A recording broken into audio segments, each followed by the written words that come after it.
च कामिनः सप्ताह यज्ञेन कलौ पुनन्दुते। जो व्यक्ति नियम बना लिया है कि हम नित्य पाप करेंगे, अब पाप कर रहा है, क्रोध रूपी अग्नि से जल रहा है, कुटिल है, कामी है, अगर उसके भी जीवन में संस्कार आ गया, एक बार भागवत की कथा सुन लिया, तो उसका भी सद्गति निश्चित है। पंचोग्र पापाछल छद्मकारिणः क्रूरा पिशाचा इव निर्दयाशये ब्रह्मस्वपुष्टा व्यभिचारकारिणः सप्ताह यज्ञेन कलौ पुनन्दुते। जो व्यक्ति माता पिता को नहीं मानता है, धर्म को नहीं मानता है और रात दिन ब्राह्मण के धन का भी हरण करता है, ऐसे ये पापी जो होते हैं उग्र पापी कहे जाते हैं। लेकिन इस कलयुग में अगर परमात्मा ने उनको अवसर दे दिया, इस भागवत महापुराण का चरित्र सुन लिए, तो उनका भी सद्गति निश्चित। इस संबंध में एक बड़ी सुंदर कथा बता रहे हैं, आप लोग ध्यान दीजिएगा। कहाँ है माता जी?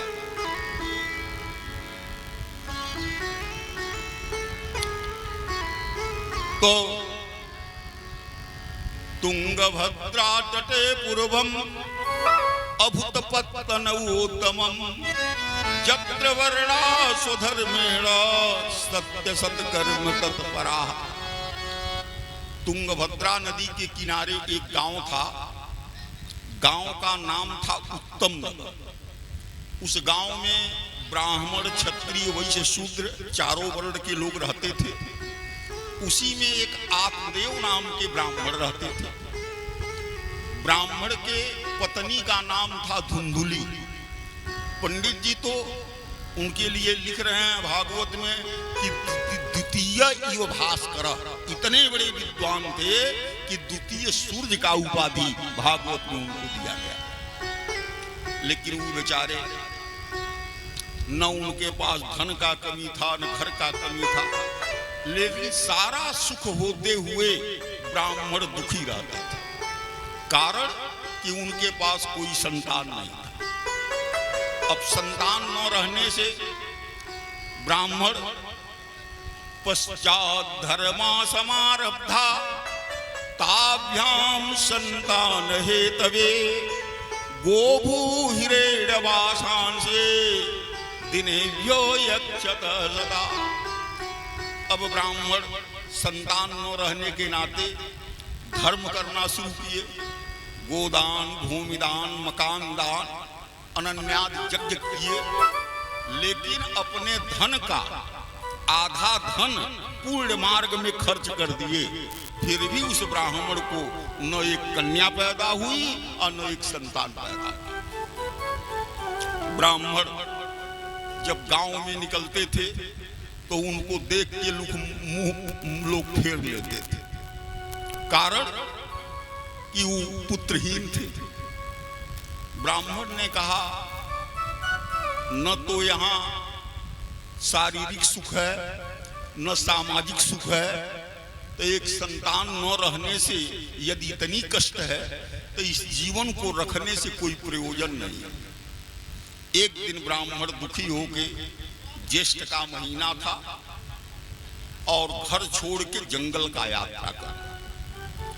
जंगल में जब गए तो भगवान भास्कर के प्रखर किरणों से संतप्त होकर के एक जलाशय पर जाकर जल पिए और एक वृक्ष की छाया में बैठ गए।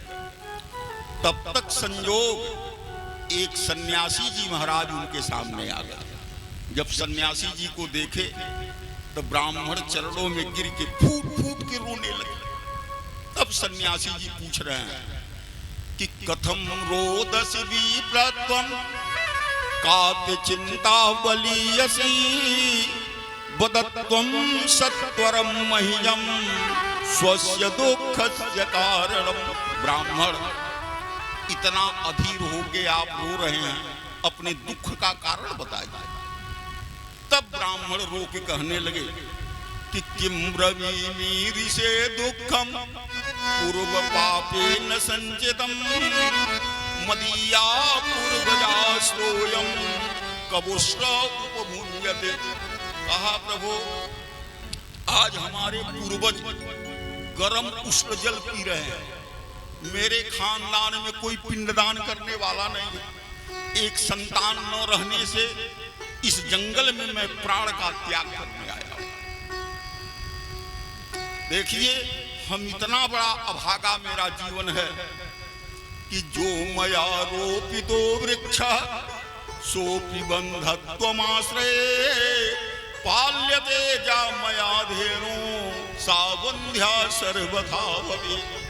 जिस गाय को मैं पाल देता हूं वो गाय बंध्या हो जाता है। अपने हाथों से जो वृक्ष लगा देता हूं उन वृक्षों में फल और पुष्प नहीं आता। जब इतना अभागा जीवन है तो इस जीवन को रखने से क्या प्रयोजन है, हम प्राण का त्याग करने आए। सन्यासी जी जब उस ब्राह्मण की बात सुने तो इनके चित्त में दया आया, तो इनका ललाट रेखा पढ़े। जब ललाट लेखा पढ़े तो इनके ललाट में लिखा था कि 7 जन्म तक पुत्र पुत्री नहीं होगा। ब्राह्मण ने कहा कि ब्राह्मण आपके प्रारब्ध का मैंने अवलोकन किया, आपके भाग्य में 7 जन्म तक पुत्र पुत्री नहीं मिला। देखिए आज तक पुत्र से किसी को सुख नहीं मिला। चक्रवर्ती सम्राट महाराज दशरथ के पुत्र हैं श्री राम, जो स्वयं भगवान है। क्या राम जी से दशरथ जी को सुख मिला? जब बाल्यावस्था में थे तो विश्वामित्र मुनि के यज्ञ रक्षा में गए, और जब विवाह करके जनकपुर से अयोध्या आए तो यहाँ आते ही विधाता ने बन दे दिया, और उसी राम के आह में दशरथ जी प्राणों का त्याग किया। क्या सुख? महाराजा अंग के पुत्र का नाम था बेन। बेन के अत्याचार से दुखित होके राजा अंग जंगल में जाकर प्राणों का परित्याग किया। महाराज सगर के 60,000 पुत्र थे, लेकिन अश्वमेध यज्ञ के घोड़े को खोजते हुए गए, कपिल भगवान के आश्रम में जाके जल के भस्म हो गए। बताइए उन पुत्रों से कोई सुख मिला? तो आज तक किसी को पुत्र से सुख नहीं मिला। हाँ, सुख किसमें है? तो संन्यास ये सर्वथा सुख। जो सुख भगवान का भजन करने में है वो सुख संतान उत्पन्न करने में नहीं। इसलिए ब्राह्मण आपके प्रारब्ध का मैंने अवलोकन किया, आपके भाग्य में 7 जन्म तक पुत्र पुत्री लिखा नहीं है। ब्राह्मण ने कहा कि 7 जन्म तक मेरे भाग्य में पुत्र पुत्री नहीं लिखा है। कहा नहीं। कहा अब तो निश्चित में प्राण दूंगा। एक जन्म में संतान नहीं हुआ तो हम प्राण देने आए थे, आप कह रहे हैं 7 जन्म तक नहीं होगा। तो महाराज विवेके न भवत किंबे पुत्रम देहि बलादवी मुचेत जाम्य हम प्राणान तो दग्रे शोक मूर्छितः। आप अपने बुद्धि से हमको संतान दीजिए, अन्यथा मेरा मृत्यु देखिए। यही कह के ब्राह्मण गला दबाना शुरू कर। अब तो सन्यासी जी चिंतित हो गए, यदि ब्राह्मण मेरे सामने प्राणों का त्याग कर देंगे तो मुझे ब्रह्म हत्या का पाप लग जाएगा। सन्यासी जी ने कहा कि महाराज आप तो बड़े जड़ी हैं, इतना सुंदर ढंग से आपको मैं समझा रहा हूं, फिर भी आप प्राण देने को उद्यत हैं। कहा गुरुदेव हमको संतान चाहिए। तब सन्यासी जी अपने झोले से एक फल निकाले और फल निकाल कर इन्होंने कहा कि अपने पत्नी को खिला दीजिएगा, लेकिन उनसे ही कहिएगा कि 1 वर्ष तक वो जमीन पर सोएगी, ब्रह्मचर्य का पालन करेगी और 24 घंटा में 1 बार भोजन करेगी। कोई भी अगर दीनहीन प्राणी आता है तो उसके ऊपर दया दिखाएगी, उसको दान उपदान देगी। अगर इन नियमों का पालन करके आपकी पत्नी रह गई तो उनके गर्भ से सुंदर संतान पैदा होगा। सन्यासी जी फल दे दिए। ब्राह्मण फल लेके घरे आए। सन्यासी जी कहीं चले गए, आके अपने पत्नी से इन्होंने कहा कि देवी, ये महात्मा का आशीर्वाद है, इसे तुम पान कर लो, तू पुत्रवती हो जाओ। लेकिन देवी, इसका कुछ नियम है, 1 वर्ष तक तुझे जमीन पर शयन करना है, ब्रह्मचर्य का पालन करना है, प्राणी के प्रति दया का भाव रखना है। अगर इन नियमों का पालन करके तुम रहोगी तो दिव्य संतान पैदा हो। इनकी पत्नी बड़ी कुटिल स्वभाव की थी। कही स्वामी दीजिए, फल ले ली, लेकिन खाई नहीं, उसको ताक पर रखी। पंडित जी ने कहा देवी फल खा ली, कहा जब आपने दिया तभी खा ली, लेकिन खाई नहीं थी, उसको ताक पर रखी। उनकी एक छोटी बहन थी, अगर वो मोहनापुर में रहती थी तो छोटी बहन का विवाह नारायणापुर में हुआ था। नारायणापुर मोहनापुर में कोई ज्यादा अंतर है। एक दिन बिना बुलाए इनकी छोटी बहन इनके घरे आ गई, तो आके कह रही है दीदी बड़ा दुर्बल प्रतीत हो रही हो, मानसिक कोई तनाव है, कोई कष्ट है? कहा हाँ बहन, बहुत बड़ा कष्ट है।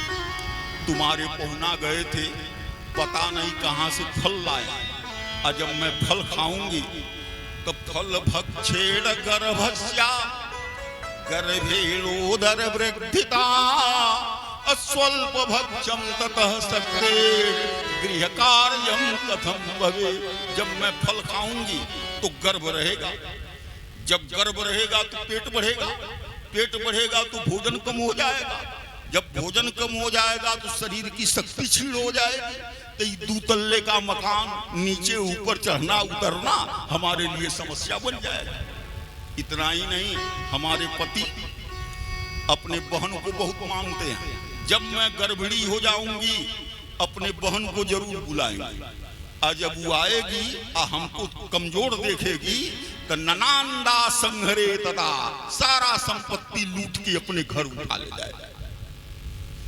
इतना ही नहीं, कहीं संयोग से मेरे गांव में डाकू आ गए तो सब लोग तो खाली शरीर है भग जाएंगे, लेकिन गर्भिणी होने के नाते मैं भग नहीं पाऊंगा। परिणाम क्या होगा कि मुझे ही पकड़कर सब पिटाई करेंगे। देखो बहन, कहीं वो बच्चा सुखदेव के तरह 11 वर्ष गर्भ में रह जा, तब मैं क्या करूं? कहीं जन्म लेते समय तिरछा होके जन्म लिया, तदा में मरणम भवे, तब तो मेरा मरण हो जाए। बच्चे को जन्म देने में कष्ट है, पालन करने में कष्ट है, तो मैं तो ये सोच रही हूं कि बंध्या वा विधवा नारी सुखनी चेति में मति।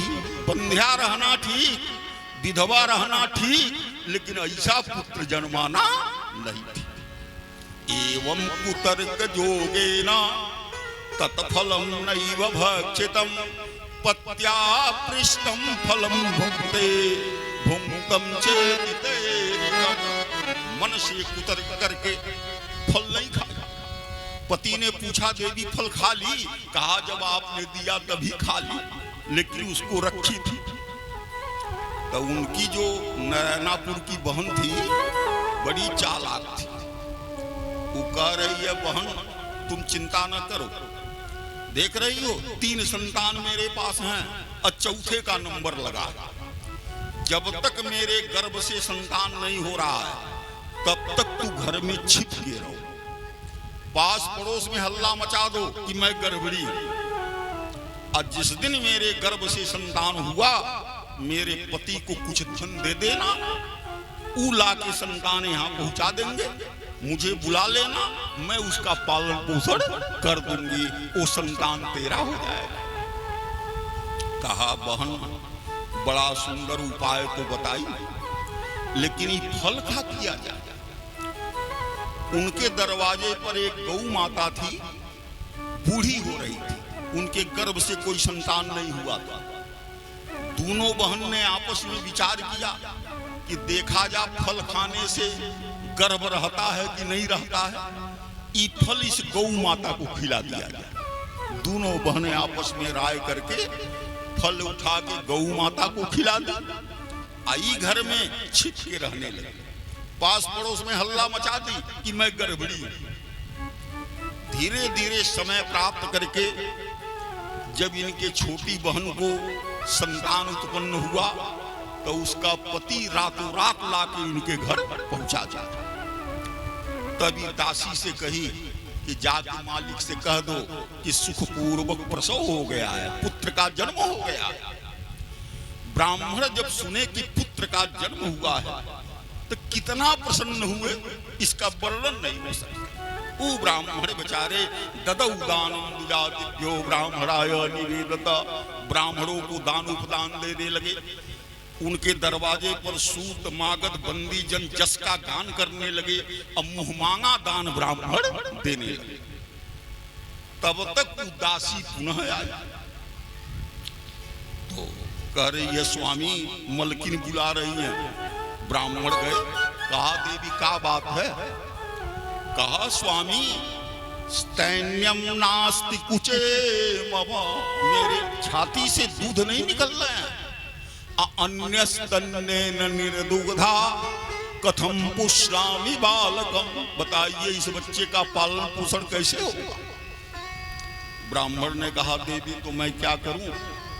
कहा एक काम कीजिए ना, हमारी छोटी बहन जो है यही बगल में, उसको संतान पैदा हुआ था लेकिन बच्चा मर गया, उसको दूध उतर रहा है।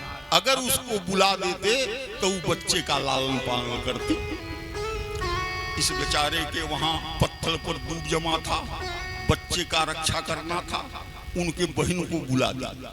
अब वो आई बच्चे का लालन पालन करने।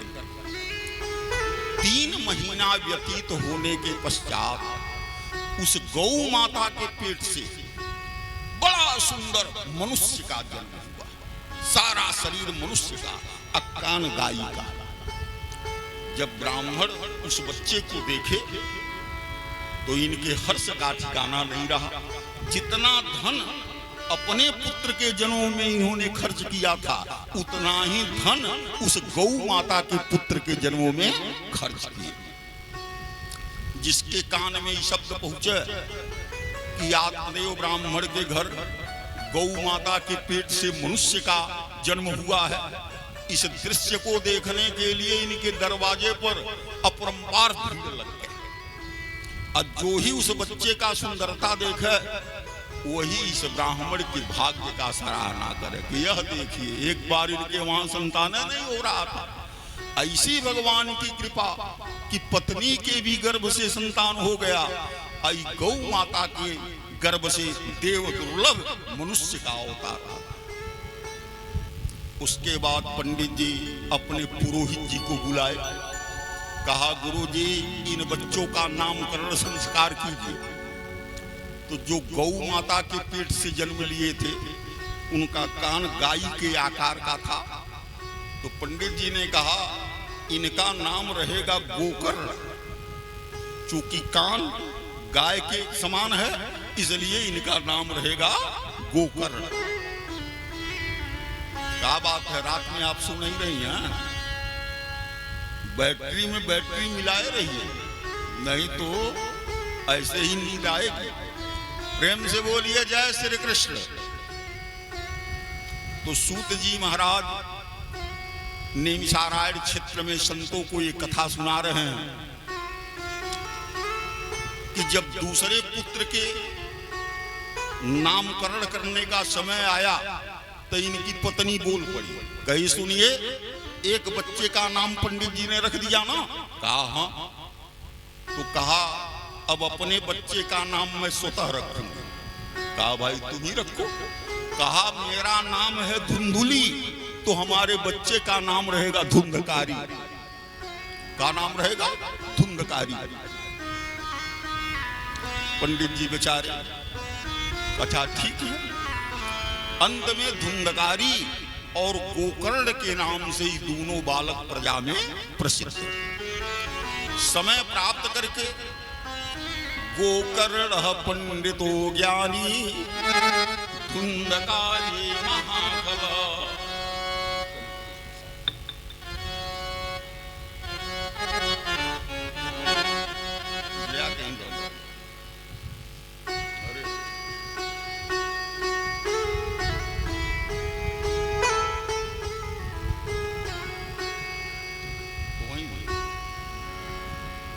प्रसाद।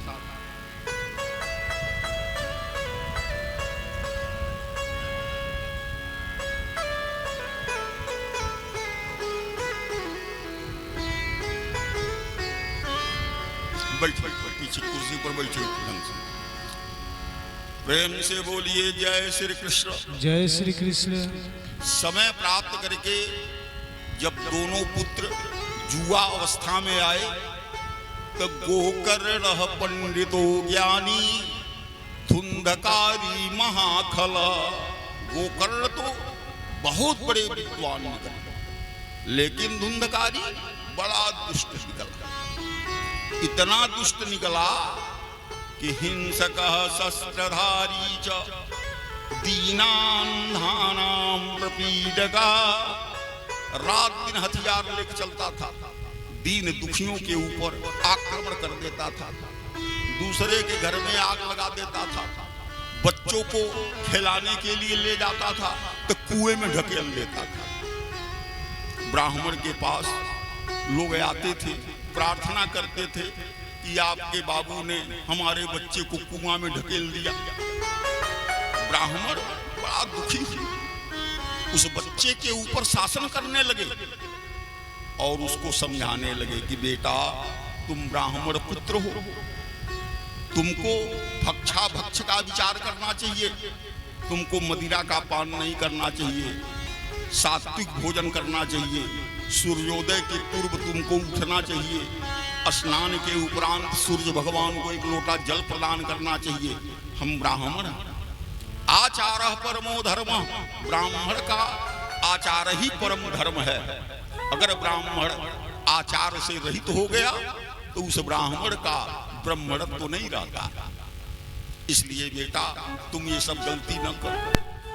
एकांत में आत्मदेव जी उस बच्चे को बड़ा सुंदर ढंग से समझाते थे, लेकिन वह दुष्ट चूंकि वर्ण संकर न था, पिता के बातों पर ध्यान नहीं दिया और अपने चरित्र से बाज रहे। एक दिन आत्मदेव जी रोने लगे कि अब मैं क्या करूं, कहां जाऊं। तो शास्त्र कहता है कि बर में को गुड़ी पुत्रो नच मूर्ख सतैरपि एकश्चंद्रस्तमोहन्ते नच तारा गणैरपि। भगवान से प्रार्थना करना चाहिए कि प्रभु एक ही संतान दीजिए लेकिन लायक दीजिए, 100 मूर्ख न दीजिए। एक चंद्रमा उदय हो जाते हैं तो सर्वत्र प्रकाश हो जाता है, लाख तारा दिखाई देते हैं लेकिन अंधकार का निवारण नहीं होता है। इसलिए भगवान से यही प्रार्थना करना चाहिए। ऐसे पुत्र के लिए लिखा है कि परम गर्भास्त्राओ परम पिचनवा विगमनम। ऐसा दुष्ट पुत्र हो रहा है तो गर्भ में मर जाता है, गर्भ से बाहर होकर मर जा ठीक है, लेकिन कुपुत्रो दुखदायक। अगर कुपुत्र है तो जब तक जीवन रहेगा तब तक दुख ही दुख झेलना, क्योंकि कारेण चक्षुषा किंबा चक्षु पीड़ैव केवलम। कानी आंख को हम आंखें कहते हैं लेकिन उससे कोई लाभ नहीं होता, केवल पीड़ा ही पीड़ा का अनुभव होता है। अंत में धुंधकारी जब जुआ अवस्था में आया तो 5 वेश्याओं से उसका संबंध हो गया। अब पिता की कमाई हुई जो संपत्ति है उन वेश्याओं को समर्पित करने लगा। अंत में घर दरिद्र हो गया, कुछ नहीं बचा घर। एक दिन धुंधकारी पूरा घर घूमा, जब कुछ नहीं पाया कहा आज का खर्चा कैसे चलेगा। तो बटुली देखा, बटुली हाथ में उठाया और लेके घर से बाहर निकला। तब तक आत्मदेव जी उसारा में बैठे थे। जब देखे इसको बटुली लेके जाते हुए तो उठ के बटुली पकड़े, कहा सुनो सारे धन का तो तूने नाश कर दिया, अब इसमें हम लोग भोजन बनाते हैं पाते हैं, इसको बेच दोगे तो ये बताओ घर का काम कैसे चलेगा। जब आत्मदेव जी उसको पकड़े तो इतना जोर झटका इनको दिया ये आत्मदेव जी चौकट पर गिरे और इनका सर फट गया। अब बतूल लेके वो चला गया, बनिया के वहां बेच के उस दिन का खर्चा चला गया। उसके बाद आत्मदेव जी जब होश में आए तब मस्तक पकड़ के रो रहे। तब तक संजोग गोकर्ण जी महाराज कहीं से आ गए। जब पिताजी को रोते हुए देखे, कहा पिताजी आप रो क्यों रहे हैं? कहा बेटा तुम बताओ, सारे धन का तो इसने नाश कर दिया। जिस पात्र में हम लोग भोजन बना के पाते हैं, आज वो पात्र लेके निकला। हमने उसको पकड़ा तो इतना जोर धक्का दिया कि मेरा सर फट गया। बोलो बेटा मैं कहां जाऊं? गोकर्ण जी बड़ी मार्मिक ज्ञान आत्मदेव जी को दिए। कहा पिताजी आप धन के लिए रो रहे हैं? ये धन कोई लेके आता है? हर प्राणी कर्मानुसार मुट्ठी बांध के आता है, हाथ पसार के जाता है। सुतम कस्य धनम कस्य स्नेहवान जोलते निशम। आज तक कोई धन लेके गया है? कौन किसका पुत्र है, कौन किसकी पत्नी है? ये तो प्रेम के कारण लोग कहते हैं मेरी पत्नी है, मेरी पुत्र है, लेकिन समय आने पर कोई साथ जाने वाला है। जब समय आएगा तो धनानि भूमौ पशवश्च गोष्ठे। जिस धन के लिए हम परेशान हैं वो यहीं छूट जाएगा। जिस पशु के लिए परेशान है वो पशु घारी में छूट जाएंगे। अब भारजा गृहद्वारी जना श्मशाने। पत्नी जो है वो दरवाजे पर से देखेगी, मित्र जो है श्मशान घाट तक जाएंगे। जिस शरीर को हम इत्र फुलेल से चर्चित कर रहे हैं ये चिता में जल के समाप्त हो जाएगा। लेकिन जाएगा क्या? तो धर्मानुगो गच्छति जीव एक। जीव के साथ पाप पुण्य, धर्म अधर्म, कर्म सुकर्म, यही जीव के साथ जाता है। चाहे जितना कमा लो बंदे डॉलर पाउंड में, जितना भी कमा लें कुछ जाने वाला नहीं है। जाने वाला है तो दान पुण्य धर्म दया। चाहे जितना कमा लो बंदे डॉलर पाउंड में, हाँ हाँ डॉलर पाउंड में, धर्मशाला छोड़ जाना ही है अगले राउंड में। धर्मशाला छोड़ जाना ही है अगले राउंड में। चाहे जितना कमा लो बंदे डॉलर पाउंड में, चाहे जितना कमा लो बंदे डॉलर पाउंड में, हाँ डॉलर पाउंड में, धर्मशाला छोड़ जाना ही है अगले राउंड में। धर्मशाला छोड़ जाना ही है अगले राउंड में। जय हो।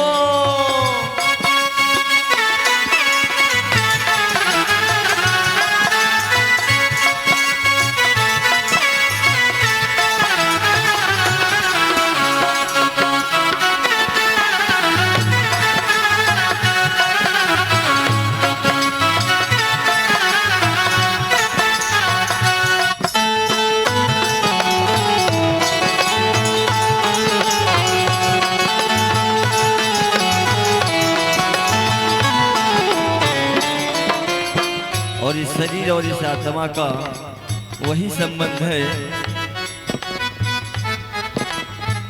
आत्मा है तो गंवरैया चिरैया, आत्मा है देखो गंवरैया चिरैया।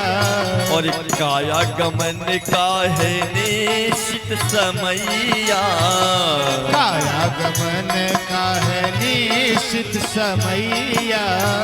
आत्मा है तो गंवरैया चिरैया, ये तो चिरैया। काया गमन का है निश्चित समैया, काया गमन का है निश्चित समैया।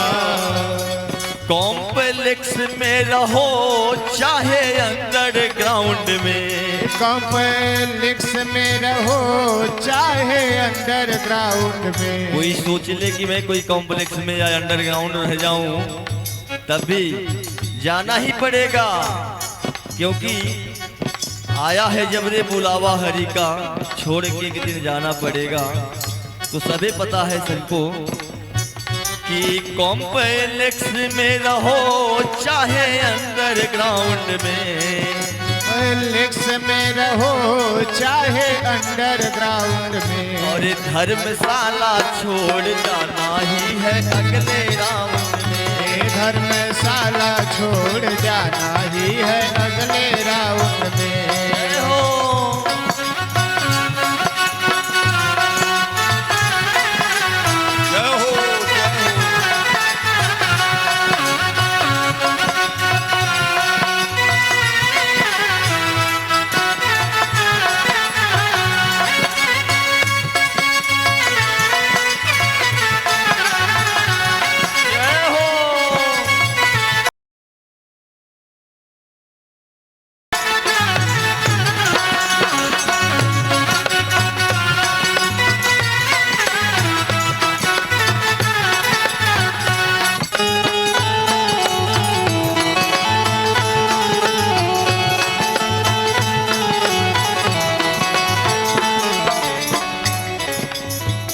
दान पुण्य करो चाहे चोरी बेईमानी, दान पुण्य करो चाहे चोरी बेईमानी। लिखे रहे चित्रगुप्त सबकी कहानी, लिख रहे चित्रगुप्त सबकी कहानी। जो हम यहाँ करते हैं सारे कर्म वहाँ पर लिखे जाते हैं, इसलिए अच्छे कर्म करना चाहिए। दान पुण्य करो चाहे चोरी बेईमानी, दान पुण्य करो चाहे चोरी बेईमानी। और लिख रहे चित्रगुप्त सबकी कहानी, लिख रहे चित्रगुप्त सबकी कहानी। बोलो कैसे बचोगे उनके अल्ट्रासाउंड से, बोलो कैसे बचोगे उनके अल्ट्रासाउंड से। यहाँ पे मनुष्य 2-4 हजार 10 हजार देकर के डॉक्टर से रिपोर्ट बदलवा लेते हैं लोग अल्ट्रासाउंड का, लेकिन वहाँ अल्ट्रासाउंड का रिपोर्ट नहीं बदलता, वो सीधा दिखाया जाता है। बोलो कैसे बचोगे उनके अल्ट्रासाउंड से, बोलो कैसे बचोगे उनके अल्ट्रासाउंड से। धर्मशाला छोड़ जाना ही है अगले राउंड में, धर्मशाला छोड़ जाना ही है अगले राउंड में।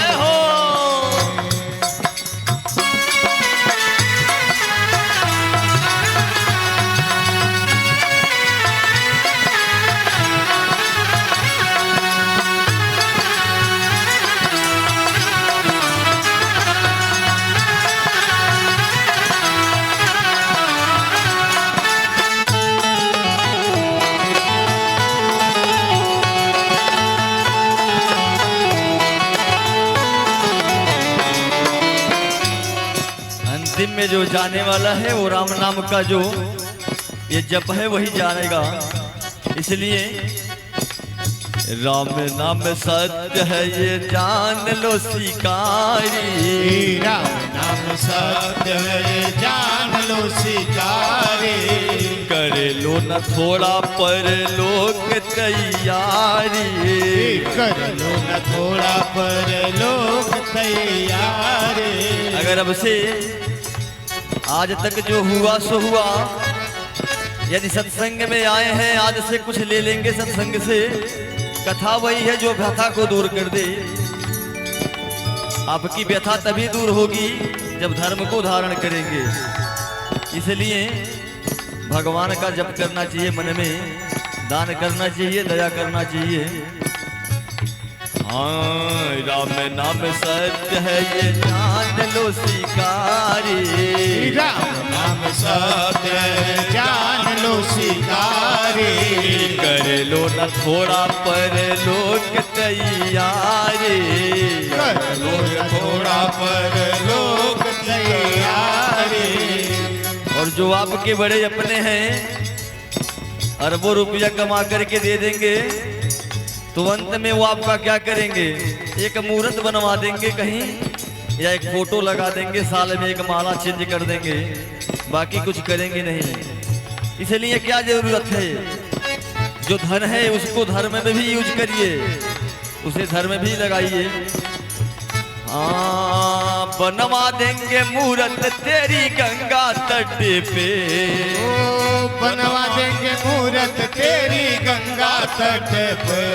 धर्मशाला छोड़ जाना ही है अगले राउंड में, धर्मशाला छोड़ जाना ही है अगले राउंड में। चाहे जितना कमा लो बंदे डॉलर पाउंड में, चाहे जितना कमा लो बंदे डॉलर पाउंड में। चाहे जितना कमा लो बंदे डॉलर पाउंड में। चाहे जितना कमा लो बंदे डॉलर पाउंड में। और धर्मशाला छोड़ जाना ही है अगले राउंड में, धर्मशाला छोड़ जाना ही है अगले राउंड में। हाँ धर्मशाला छोड़ जाना ही है अगले राउंड में, धर्मशाला छोड़ जाना ही है अगले राउंड में।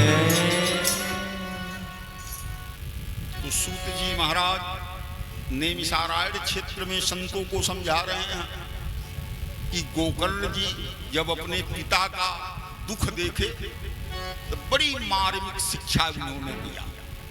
कहा पिताजी इस शरीर में क्या है, देहस्तिमांस रुधिरे विमतम त्यजत्वम, जाया सुता दिशु सदा ममता विमुंच, पश्यानिशं क्षणमिदं क्षणभंगनिष्ठ, वैराग्य राग रसिको भवभक्तिनिष्ठ।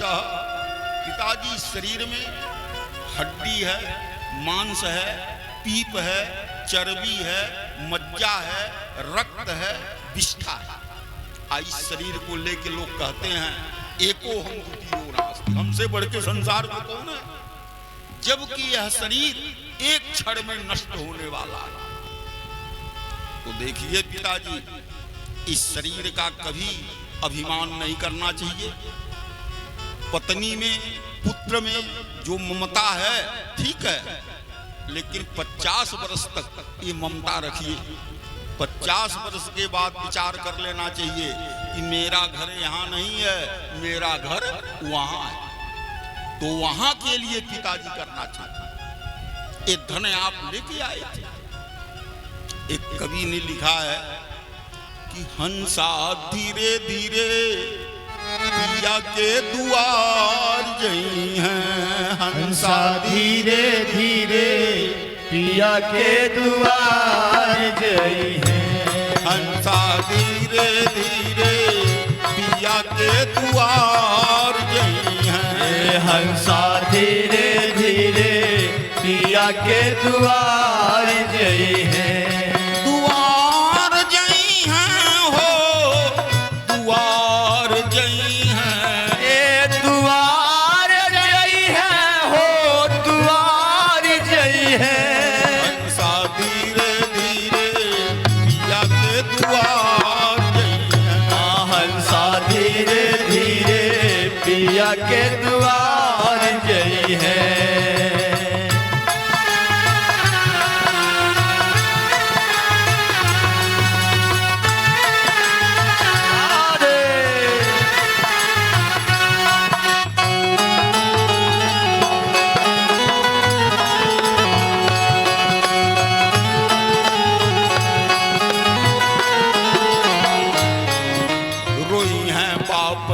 सुत मैया रोई है छाती पीटी लोगैया, रोई है बाप मात मैया, रोई है छाती पीट लुगैया। रोई है बाप और सुत मैया, रोई है छाती पीटी लोगैया। रोई है बाप बाप सुत मैया, रोई है छाती पीट लुगैया। रोई है केहू नाही सहारा असुअन का धारा हुई है केहू ना सहारा बहे असुर के धारा। लेके सतमा में हो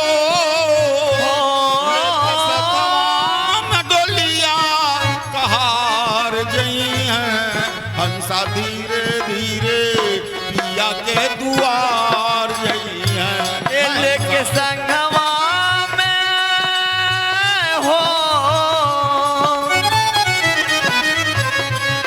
लेके संगवा में डोलिया कहार जई है हंसा धीरे धीरे पिया के दुआर जई है।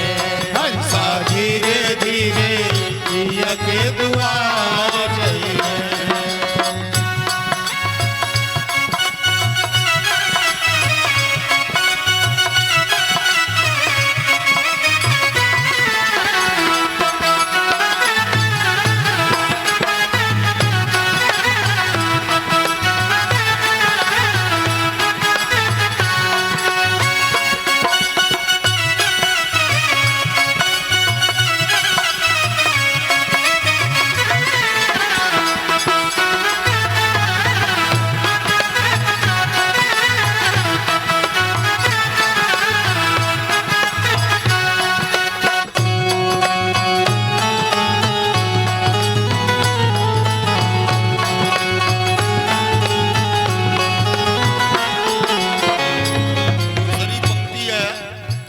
जीवन भर धन खूब कमैला घर में साच साच के धैला। जीवन भर धन खूब कमैला घर में साच साच के धैला। कैला धर्म न संत से आरी छुटिया सगरो द्रव्य अटारी। कैला धर्म न संत आरी छुटिया सगरो महल अटारी। सारे जगमा से हो सारे जगमा से पसार जईब हंसा धीरे धीरे पिया के दुआर जइए। सारे जगवा से हो सारे जगवा से हथवा पसारी जई है हंसा धीरे धीरे पिया के दुआर जई है। हंसा धीरे धीरे पिया के दुआर जई है।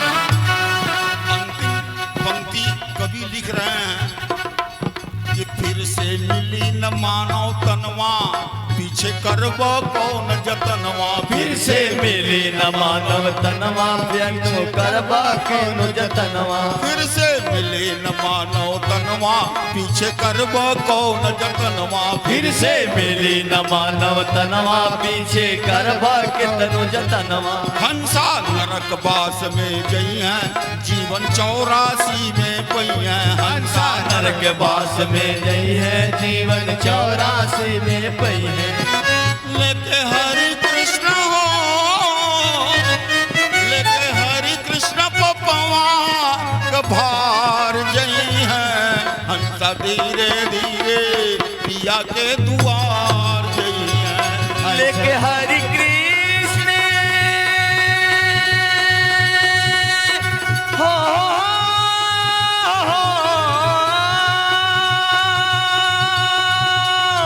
लेके हरि कृष्ण पपवा के भार जई है हंसा धीरे धीरे पिया के दुआर जई है।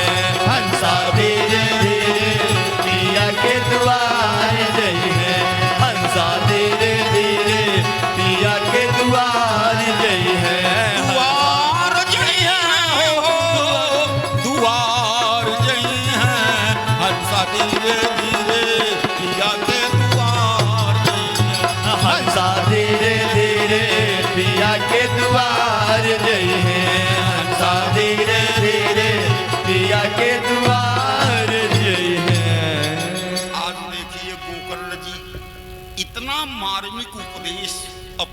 पिताजी को दिए।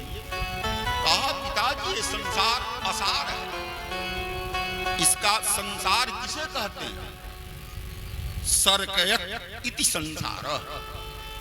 कभी हम बाल्यावस्था में थे, कभी युवावस्था में आए, कभी बुढ़ापावस्था में आए, और एक दिन जाना है, यही संसार है, सरकता रहता। तो पिताजी ये धन आपका नहीं है।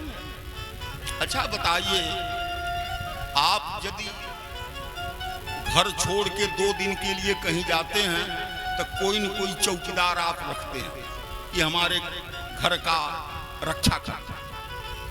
परमात्मा ने विश्व में इतना संपत्ति उड़ेला है, लेकिन भगवान का कहीं कोई चौकीदार है, कोई रक्षक है? अब किसी का हिम्मत है कि यहां से एक तीर लेके जाएगा? इतनी सुंदर व्यवस्था उस परमात्मा की है कि यहां से एक तीर लेके कोई जा नहीं सकता। ये धन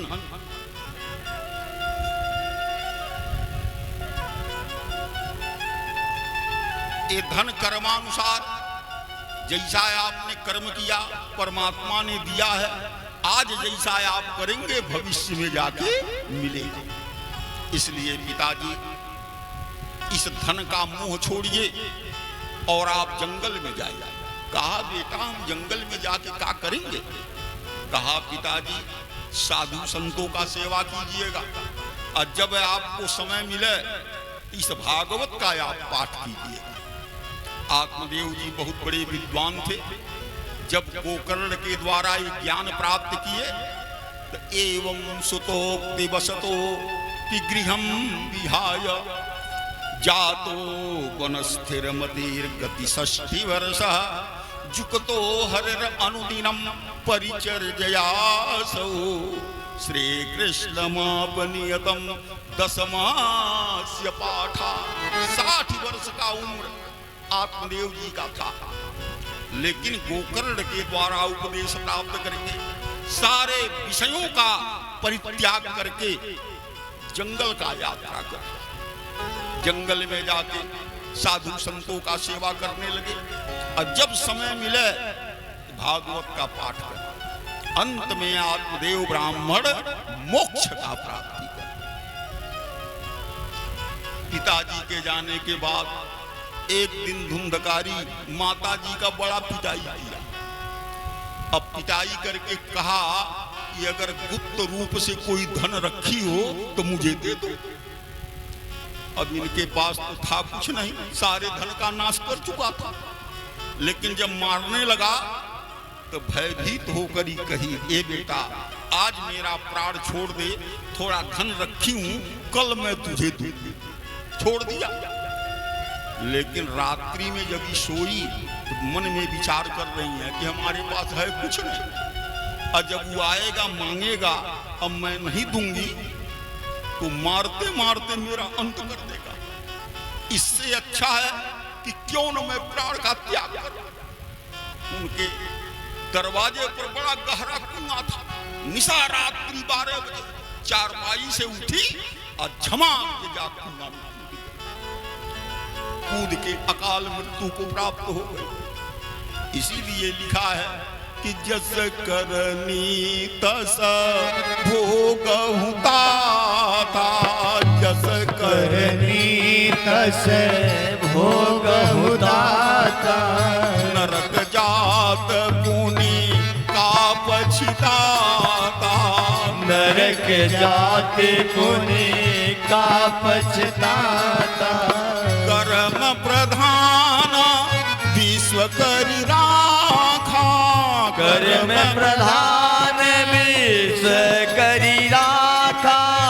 जो जस करहि सो तस फल जाखा, जो जस करहि सो तस फल जाखा। कोई है सोई जो राम रचि राखा, हुई है सोई जो राम रचि राखा। काकरि तार का बढ़ावई शाखा, का कोई तर के बढ़ावहि शाखा। नेमिषारण्य क्षेत्र में संतों को समझा रहे हैं कि देखे आप लोग एक कर्मों की प्रधानता है, जो जैसा कर्म करेगा उसका फल उसे भोगना है। आप बताइए, ब्राह्मण फल लेके आए थे, अगर ये फल खाई होती तो आज इस दशा को प्राप्त होती, कुआं में गिर के अकाल मृत्यु को प्राप्त करती, लेकिन नहीं, थोड़ा सा सुख के चक्कर में फंसी, फल नहीं खाई, आज देखिए अकाल मृत्यु को प्राप्त। उसके बाद गोकर्ण जी ने जब देखा कि पिताजी चल बसे, माताजी चल बसी, एक भाई है ये दुष्ट प्रवृत्ति का है, तो किसी दिन हमारे ऊपर बरस जाएगा। गोकर्ण ने कहा, ए भैया अगर आज्ञा दो तो हम अब सन्यासी बनना चाहते हैं।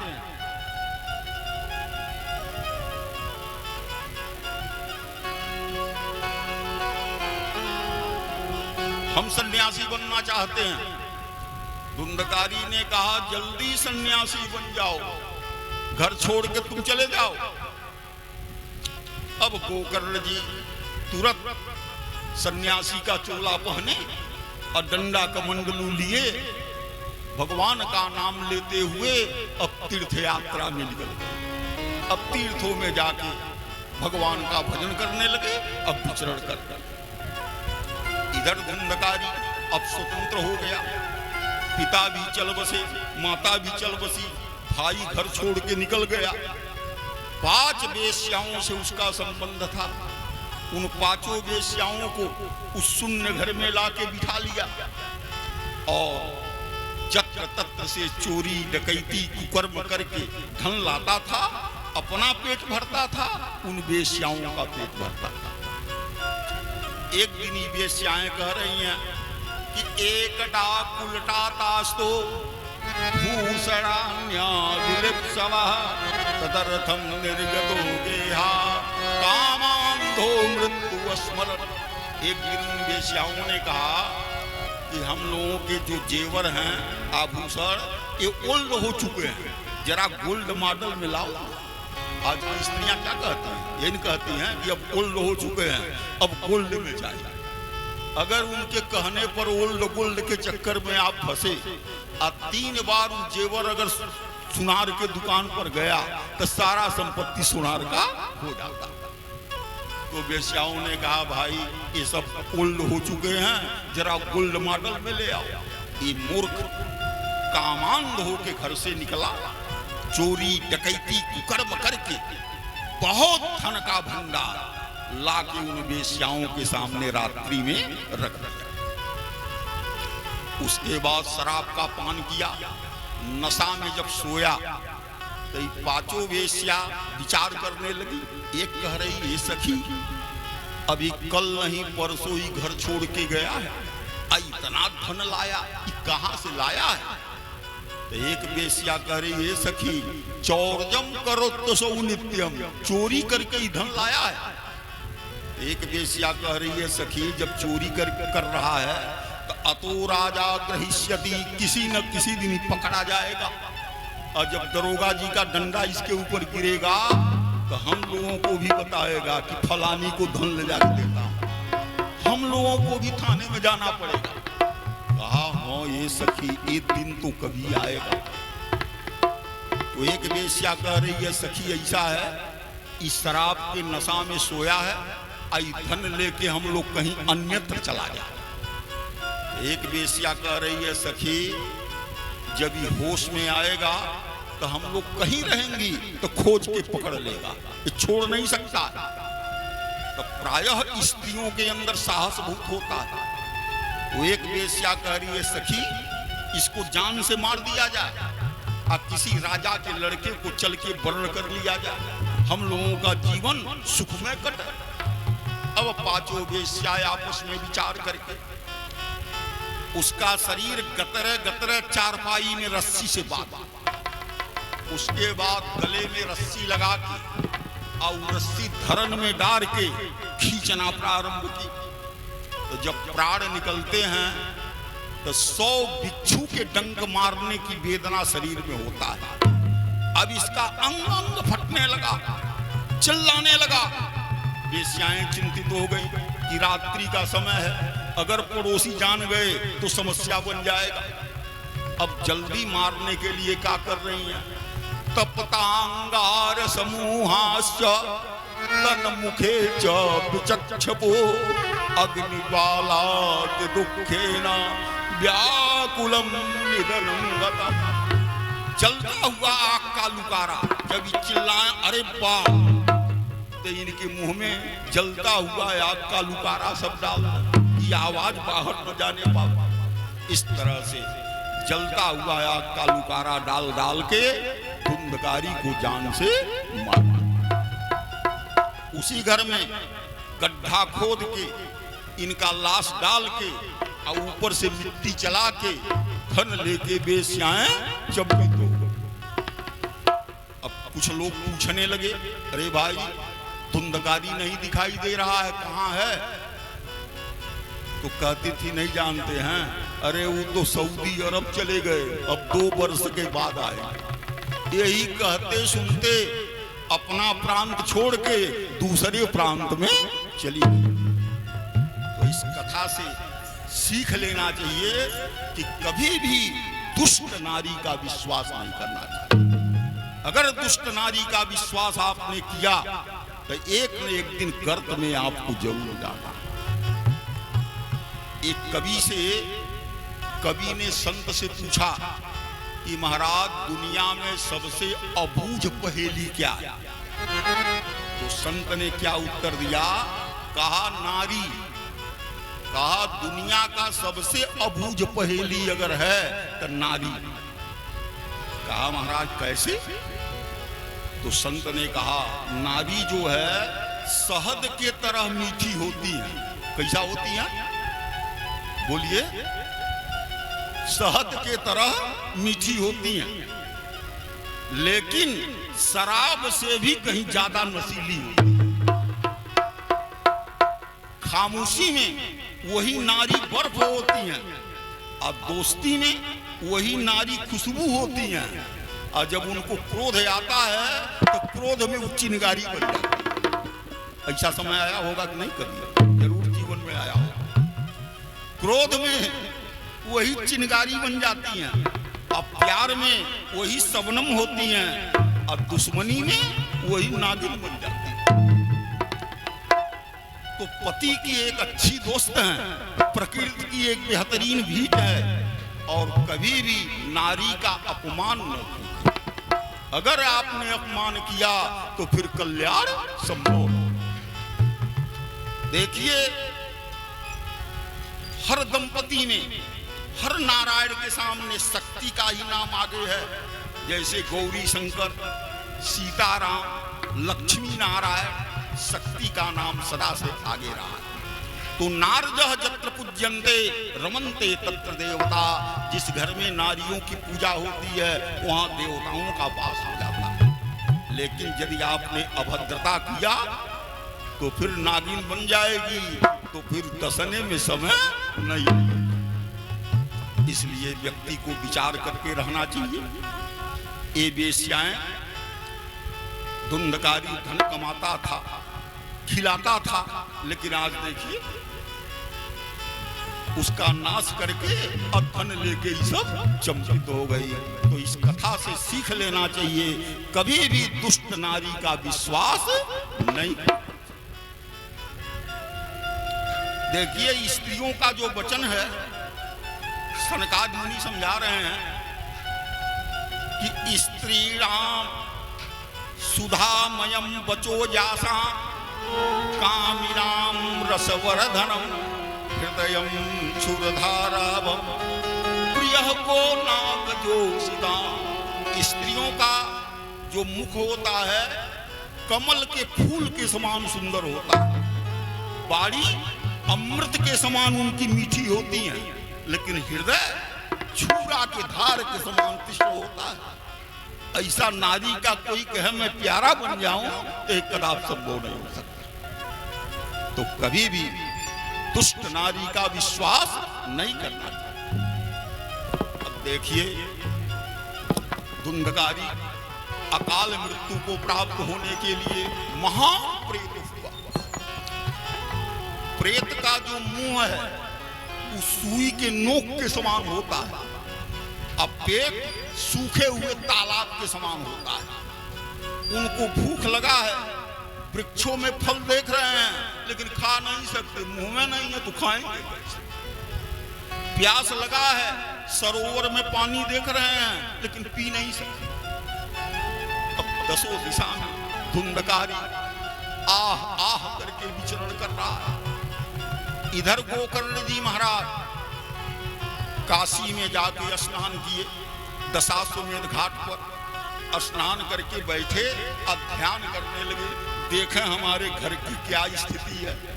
जब गोकर्ण जी ध्यान किए तो जानकारी प्राप्त कर लिए कि धुंधकारी का भी मृत्यु हो। अब मन में विचार करने लगे कि पिताजी चल बसे, माताजी चल बसी, एक भाई था वो भी चल बसा, तो खानदान में हम ही न बचे हैं, क्यों न सबके नाम पर चल के हम गया में पिंडदान करें। ओ धन्य है भाई गोकर्ण। पग यात्रा करके गया जी में गए, गया में सबके नाम पर विधिवत पिंडदान किए। गया के पुरोहितों से पूछे कि गुरुजी अब हमको क्या करना चाहिए, तो वहां के पंडालों बताए कि अब आप अपने गांव जाइए और गांव के इष्ट मित्र को बुला के उनके नाम पर भोजन करा दीजिएगा तो आपके पितरों का उद्धार हो जाए। अब गोकर्ण जी गया का पिंडदान करके धीरे धीरे पग यात्रा करके अपने गांव में आए। गांव में पहुंचे तो रात्रि हो गई। अपने दरवाजे पर गए, घर का फाटक खोले, आंगन में गए तो एक टूटी हुई चारपाई पड़ी थी। अब रात्रि में उसी चारपाई पर लेटे। जब धुंधकारी देखा कि मेरे भाई गोकर्ण सोए हैं, अब इनके सामने सकिन में सह सकट हस्ती सकिंच महिषो भवत् सकित इंद्र सकिच यज्ञनी पुनश्च पुरुषो भवत्। कभी इनके सामने हाथी बन के आ रहा है, कभी भेड़ा बन के आ रहा है, कभी कुत्ता बन के आ रहा है, कभी गधा बन के आ रहा है। तो प्रेत का ये नियम है, किसी भी रूप में अपने को परिवर्तित कर लेंगे लेकिन ज्यादा समय एक रूप में नहीं रहेंगे, उनको रूप का परिवर्तन करना। गोकर्ण जी जब इसका देखे बार बार रूप का परिवर्तन हो रहा है, कभी हाथी है तो कभी गधा बने जा रहा है, कभी कुत्ता बन जा रहा है, तो समझ गए कोई नारकीय प्राणी है, नरक यातना झेल रहा है और हमको इस तरह से भयभीत कर रहा है। तब गोकर्ण जी पूछ रहे हैं कि कस्त्वम ओग्रतरौ रात्रौ कुतो यातो दशाइमा किंबा प्रेतः पिशाचो वा राक्षसोऽसीति संसारः। अरे भाई, इस रात्रि के बेला में कभी तुम हाथी बन रहे हो, कभी घोड़ा बन रहे हो, कभी कुत्ता बन रहे हो, तुम हो कौन? प्रेत हो कि पिशाच हो कि देवता हो? धुंधकारी अंगुली से इशारा कर रहा है लेकिन गोकर्ण जी नहीं समझ पा रहे। अंत में गोकर्ण जी कमंडलू से जल निकाले और धुंधकारी के ऊपर छोड़ दिए। ज्यों ही जल छोड़े कि उसके अंदर बोलने की क्षमता आ गई। तब हाथ जोड़ के कह रहा है कि अहम भ्राता त्वदीयोऽस्मि धुंधुकारेति नामता स्वकीये नैव दोषेण ब्रह्मत्वं नाशितं मया। हे कृपा के सिंधु भाई, आपके भाई हम धुंधकारी, हमने ब्रह्मणत्व का नाश किया और वेश्याओं के द्वारा बड़े कष्ट से मेरे प्राण निकले। आज मैं प्रेत बन के दसों दिशा में विचरण कर रहा हूं। इसलिए अहो बंधो कृपा सिंधो भ्रातुर्मामासुमोचय गोकर्णो वचनं श्रुत्वा तस्मै वाक्य यथा ब्रवी। हे कृपा के सिंधु भाई, आप मेरा उद्धार कीजिए। गोकर्ण जी ने कहा, अजी तुम धुंधकारी हो? कहा हाँ। अरे शास्त्र कहता है कि पंचकोशम गया क्षेत्रम, गयासुर का शरीर 5 कोश के विस्तार में है। अब 5 कोश के अंदर अगर शमी के पत्र का प्रमाण पिंडदान कर दिया जाए तो प्रेतों का उद्धार हो जाता है। हमने उस गया में जाके तुम्हारे लिए बड़ा सा पिंडदान किया, गया के पिंडदान से तेरा उद्धार नहीं हुआ। धुंधकारी ने कहा भैया आप एक बार न गया किए हैं, गया श्राद्ध सते नापि मुक्तिर्मे न भविष्यति उपायम अपरम किंचे तद विचारय साम्प्रतम। भैया आपने एक बार गया किया, लेकिन 1000 बार आप गया में जाके पिंडदान करें तो हम प्रेत योनि से नहीं मुक्त हो पाएंगे। कहा बाप रे बाप, एक बार पिंडदान से सबकी गति होती है, आई कह रहा है कि 1000 बार आप गया में पिंडदान करें तो हमारी गति नहीं हो। कहा भाई तब कैसे तुम्हारी गति हो? कहा भैया आप विद्वान हैं, विचार कीजिए, अन्य कोई उपाय सोचिए। कहा भाई इस समय अब तुम रात्रि में जाओ, सवेरा होने दो, हम विचार करेंगे। प्रेत तो चला गया, लेकिन गोकर्ण जी को अब कहाँ नींद आ गया। पूरा रात्रि शास्त्रों का उधेड़ बुन विचार करने लगे, लेकिन कोई निर्णय नहीं मिलता। सवेरा हुआ, जब ग्रामवासी सुने कि इतने दिनों के बाद गोकर्ण जी आए हैं, इनसे मिलने के लिए गांव के जो अच्छे अच्छे लोग थे सब लोग दरवाजे पर आए। उसमें कुछ विद्वान भी थे। उन विद्वानों के सामने गोकर्ण जी रात्रि का घटना कह के सुनाया कि मेरा भाई प्रेत हुआ है और कह रहा है 100 गया करने पर भी मेरा उद्धार नहीं होगा। आप लोग विद्वान हैं, बताइए कि हम भाई के निमित्त क्या करें जिससे उसकी सदगति हो जाए। सभी विद्वान शास्त्रों का उधेड़ बुन करने लगे। कहा भाई गया ही अंतिम जगह है, जब गया के पिंडदान से उनका उद्धार नहीं होगा तो असाध्यम मोचनम तव, उनका उद्धार असाध्य है, नहीं संभव। लेकिन गोकर्ण जी महाराज को शांति नहीं मिली। दूसरे दिन ब्राह्म मुहूर्त में 4 बजे उठ गए, स्नान किए, पूजा करने बैठे। सूर्य नारायण में लालिमा आ रहा था।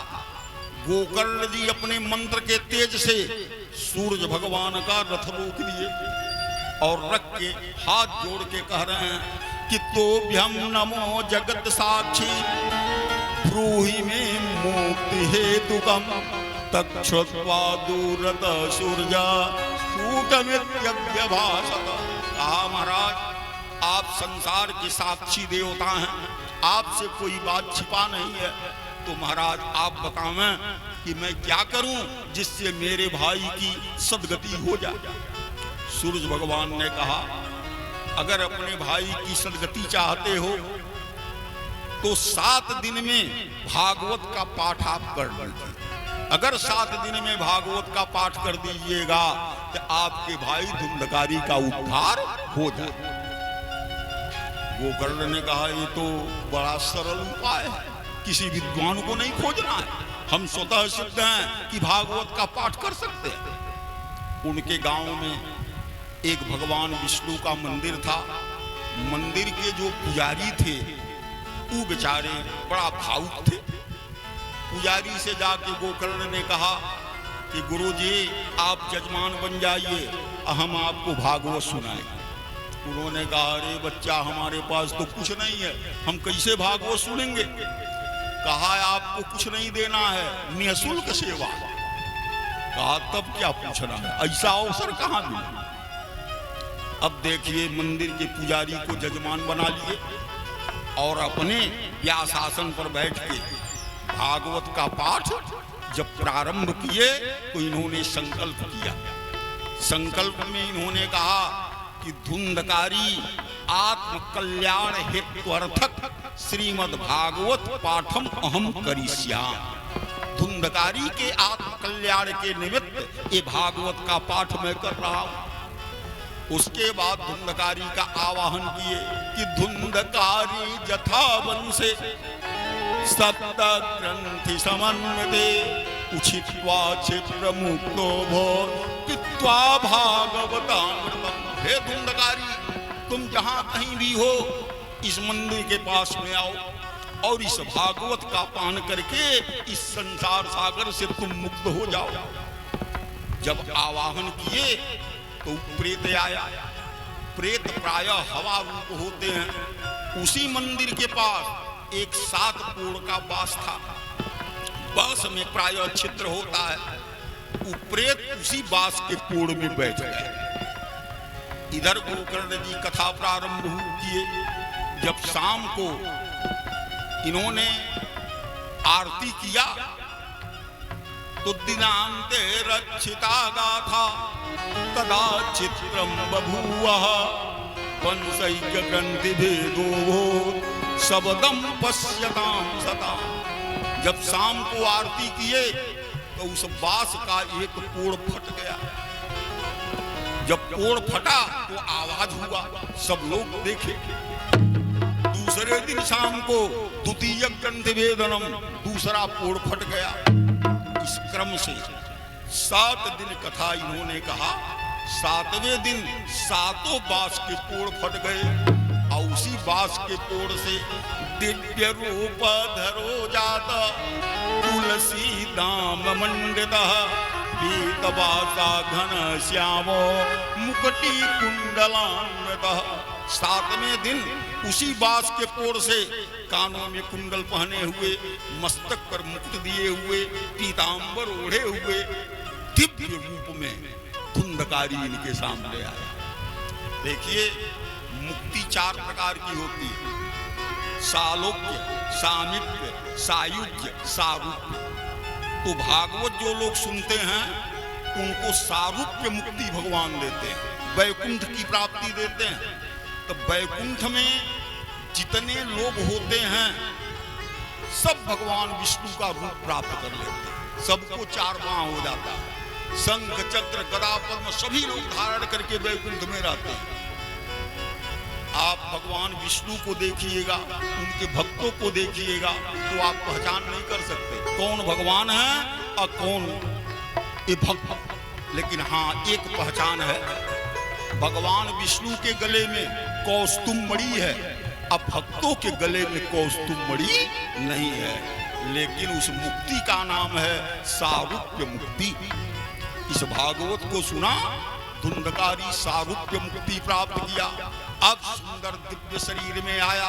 अब गोकर्ण के चरणों में गिर पड़ा। कहा, भैया धन्य है ये भागवत की कथा, मेरा उद्धार हो गया। तब तक भगवान विष्णु के पार्षद दिव्य विमान लेके पहुंचे। धुंधकारी का बाह पकड़ के विमान में बैठा जाए। जब विमान का उड़ान शुरू हुआ तो गोकर्ण ने भगवान विष्णु के पार्षदों से कहा, महाराज कथा मैंने कहा, सुनने के लिए बहुत से लोग बैठ के कथा सुने। एक ही विमान आप लोग लेके आए, केवल धुंधकारी को लेके जा रहे हैं, आखिर और लोग क्यों नहीं जा रहे हैं? भगवान विष्णु के पार्षदों ने कहा, कथा तो आपने कहा, लेकिन कथा सुनने में भेद है। एक अवर श्रोता होते हैं और एक प्रवर श्रोता होते हैं। तो प्रवर श्रोता का लक्षण ये है, कान से सुनेंगे, हृदय में रखेंगे।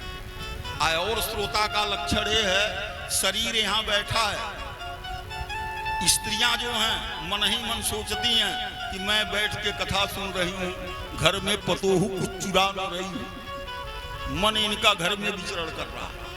पुरुष वर्ग के लोग सोचते हैं हम बैठ के कथा सुन रहे हैं, कोई खेतों में नुकसान न कर रहा हो।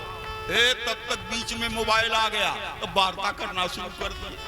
ये और श्रोता का लक्षण। आप विचार कीजिए धुंधकारी के जीवन में कि प्रेत एक जगह स्थिर नहीं रहते हैं, लेकिन 7 दिन 7 रात बास के पोड़ में बैठा रहा। 7 दिन 7 रात अन्न जल का परित्याग करके कथा सुना। अब बताइए, जो लाभ धुंधकारी को मिलेगा वही लाभ सबको मिलेगा। सब लोग डकार मारते हुए आ रहे हैं, उसके बाद शरीर यहाँ है, अब मन विचरण कर रहा है। तो जब तक मन बुद्धि चित्त एकाग्र करके कथा नहीं सुनेंगे तब तक कथा का लाभ नहीं। अंत में धुंधकारी वैकुंठ का प्राप्ति कर लिया। ग्रामवासी दृश्य देखे तो गोकर्ण जी से प्रार्थना किए, ये महाराज एक बार और भागवत सुनाइए, हम सभी लोग धुंधकारी के तरह भागवत सुनेंगे। तो आषाढ़ के महीना में, इसी महीने में गोकर्ण जी धुंधकारी को भागवत सुनाए थे। जब सावन का महीना आया तो पुनः उसी मंदिर में बैठ के भागवत कहना शुरू किए। पूरे ग्रामवासी अन्न जल का परित्याग करके कथा श्रवण करने के लिए बैठे थे। जब तक कथा हो तब तक हो। जब मध्याह्न में विराम होता था तो सारे श्रोता ताली बजा बजा के भगवान के नाम का कीर्तन करते थे। फिर कथा जब प्रारंभ होती थी तो शांत भाव से बैठ के श्रवण करते थे। अंत में 7वें दिन स्वयं नारायण आए, शंख चक्र गदा पद्म धारण करके प्रकट हुए। गोकर्ण जी महाराज को हृदय से चिपका लिए। उसके बाद विमान आया। जैसे भगवान श्री राम पूरे अयोध्या वासियों को लेके साकेत धाम गए, ऐसे ही गोकर्ण जी महाराज इस भागवत कथा के बल पर पूरे ग्रामवासियों को लेके भगवान के गोलोक धाम ले गए। यही कथा मैं गोरखपुर रुस्तमपुर में कर रहा था तो एक मारवाड़ी समाज की स्त्री थी। वो कह रही है, गुरुजी एक बार धुंधकारी कथा सुना तो विमान आ गया, एक बार ग्रामवासी सुने तो विमान आ गया। मैं तो 25 बार नियम से कथा सुन ली हूं, लेकिन मेरे लिए कोई विमान नहीं आया। हमने कहा, माता विमान अगर आ जाए तो तुम चली जाओगी? कहा, मैं घर नहीं जाऊंगी, यहीं से बैठ के चली जाऊंगी। हमने कहा, माता विमान का अर्थ समझ रही हो? विगता मानः सौ विमानः।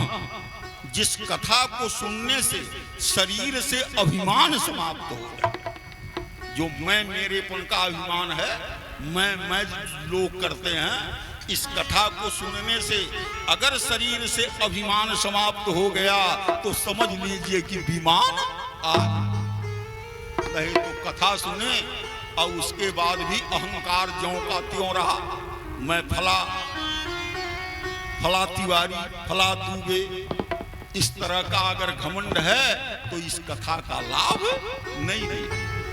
क्योंकि सिय राम मय सब जग जानी, सिय राम मय सब जग जानी, सिय राम मय सब जग जानी, सिय राम मय सब जग जानी। करहु प्रणाम जोरि जोग पानी, करहु प्रणाम जोरि जोग पानी। देखिए, जब तक शरीर के अंदर मैं मेरेपन का अहंकार है तब तक कथा का पूर्ण लाभ संभव है। परमात्मा ने सबका सृष्टि किया है, सब हर प्राणी के अंदर वही परमात्मा है। इसलिए हर प्राणी को ब्रह्म में देखना चाहिए, हर प्राणी के अंदर परमात्मा का वास देखना चाहिए। अगर इस तरह का भाव आपके अंदर आ गया तब तो बड़ा अच्छा है। लेकिन आजकल के लोग मंदिरों में बड़े भाव से जाते हैं, लेकिन जूता ऐसे जगह निकालते हैं कि भगवान का भी दर्शन होता रहे और जूता का भी दर्शन होता रहे। ऐसा ना हो कोई जूता लेके चला। बड़े प्रेम से लोग कहते हैं, त्वमेव माता च पिता त्वमेव, फिर एक बार जूता की तरफ देख लेते हैं, जूता है ना। अगर कहीं संयोग से कोई कुत्ता आ गया, तुरंत डंडा उठा के मार मार करना शुरू। अब बताइए, जब वही परमात्मा हर प्राणी के अंदर है तो अध्यात्म कहता है कि अपिचेत सुदुराचारो भजते मामनन्य भाव साधु एवं समन्तव्यम सम्यक व्यवसितो स। अत्यंत दुराचारी प्राणी क्यों नहीं है, लेकिन उसको भी भगवान समझ के प्रणाम करना चाहिए। अगर ऐसा भाव शरीर के अंदर हुआ तो समझ लीजिए कि भागवत समझ में आ गया। या नहीं भाव आया तब तो वही हुआ कि हस्ती समान निवक्रिया, जैसे हाथी स्नान करता है और फिर अपने ऊपर धूल झोंक लेता है, स्नान उसका व्यर्थ हो जाता है। बस यही दशा। इसलिए कथा श्रवण करने के बाद मैं मेरेपन के अभिमान से मुक्त हो जाना चाहिए। देखिए, जत प्रातः संकृतं चायम सायं तच्च विनश्यति तदीय रस संप्रेष्टे काये का नाम निर्गता। सुबह जो अन्न आप बनाते हैं शाम को बासी हो जाता है, और उसी अन्न के रस से इस शरीर का पुष्टिकरण है। तो ये शरीर बासी नहीं होगा, इसका विचार करना चाहिए कि सुबह का बना हुआ अन्न शाम को बासी हो जाता है, और उसी अन्न के रस से इस शरीर का पुष्टिकरण है। तो एक न एक दिन इसको बासी होना। ऐसा विचार करके व्यक्ति को भगवत भजन से कभी विमुख नहीं होना चाहिए। एक कवि में लिखा है कि जगत में कोई न परमाने, जगत में कोई न परमाने, जगत में कोई न परमाने, जगत में कोई न परमाने। तेल चमोली ओके साबुन चाहे लगा लो सेंट भैया, चाहे लगा लो सेंट। तेल मेरे चंदन साबुन चाहे लगा लो सेंट भैया, चाहे लगा लो सेंट। आवागमन की लगी दुनिया में, आवागमन लगी दुनिया में, जगत है रेस्टोरेंट, जगत है रेस्टोरेंट। जगत में कोई न परमानेंट, जगत में कोई न परमानेंट, जगत में कोई न परमानेंट।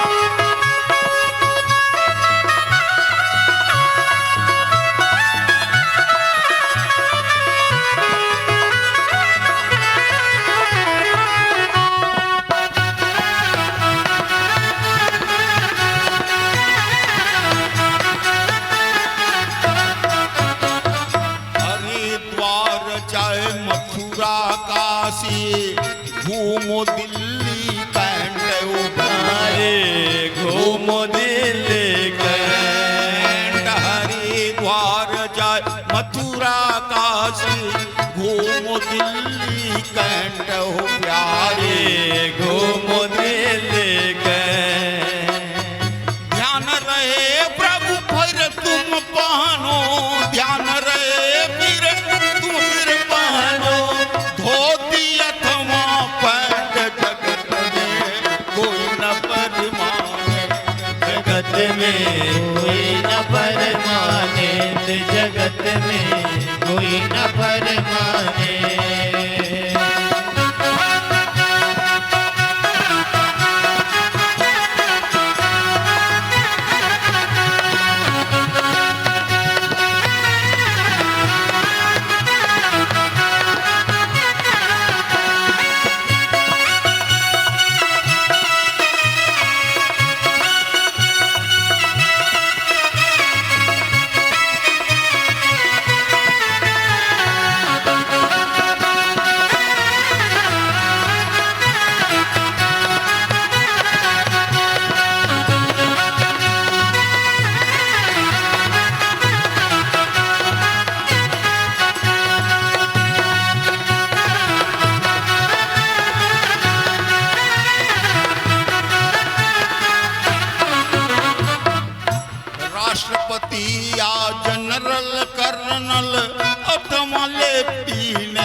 अथवाले पीने राष्ट्रपति हो जनरल कर्नल अथवाले पीने हो प्यारे अथवाले पीने काल सभी को खा जाएगा, काल सभी को खा जाएगा।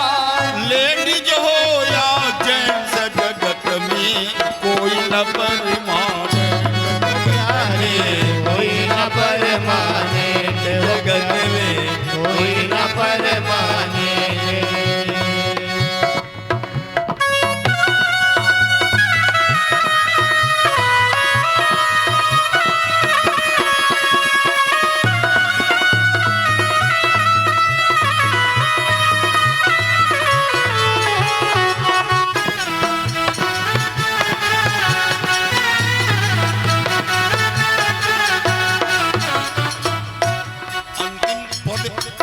लिख रहे हैं कि साधु संत की संगत कर लो, ये सच्ची गवर्नमेंट हो प्यारे, ये सच्ची गवर्नमेंट। साधु संत की संगत कर लो, ये सच्ची गवर्नमेंट है प्यारे, ये सच्ची गवर्नमेंट। लाल सिंह का इस दुनिया में, लाल सिंह मत होना अपसेंट जगत में कोई न परमाने प्यारे कोई न परमाने जगत में, कोई न परमाने जगत में, कोई न परमाने जगत में, कोई न परमाने जगत में, कोई न परमाने। तो सनकाद मुनि समझा रहे हैं कि संसार कर दमालेप प्रक्षालन पटीयसी, कथा तीर्थ स्थिते चित्ते मुक्ति श्रेवा इव कृति। देखिए संसार क्या है, कीचड़ है। इस संसार रूपी कीचड़ में हम लोग जब आए हैं तो कथा रूपी गंगा में जब हम लोग नहाएंगे तभी संसार रूपी कीचड़ से हम मुक्त हो पाएंगे, नहीं तो कीचड़ ही कीचड़ में हम लोग फंसे रहेंगे। तो ये भागवत की जो कथा है ये संसार सागर से उद्धार करने की कथा है, इसलिए इस कथा को प्रेम से सुनिए, सुनने के बाद मनन कीजिए, अब मनन के बाद कार्य क्षेत्र में परिणित कीजिए। अगर इस आधार से आप रहे तो निश्चित है सदगति प्राप्त हो जाएगी। अब तो समय के 12:10 हो चुके, बाड़ी को विराम दे रहा हूं।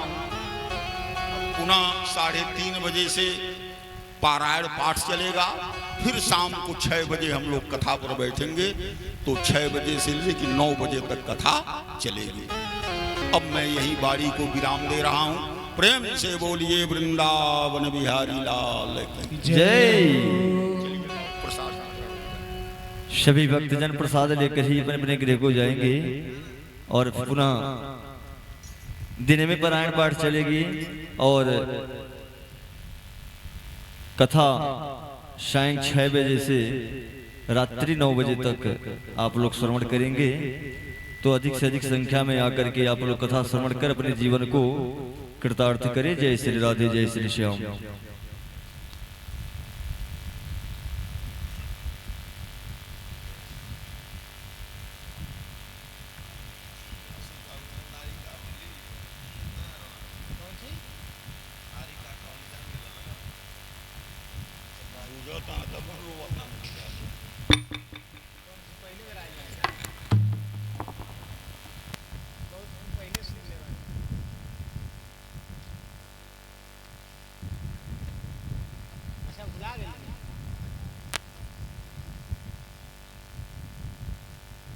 हम लोग को तो सथा रह जाके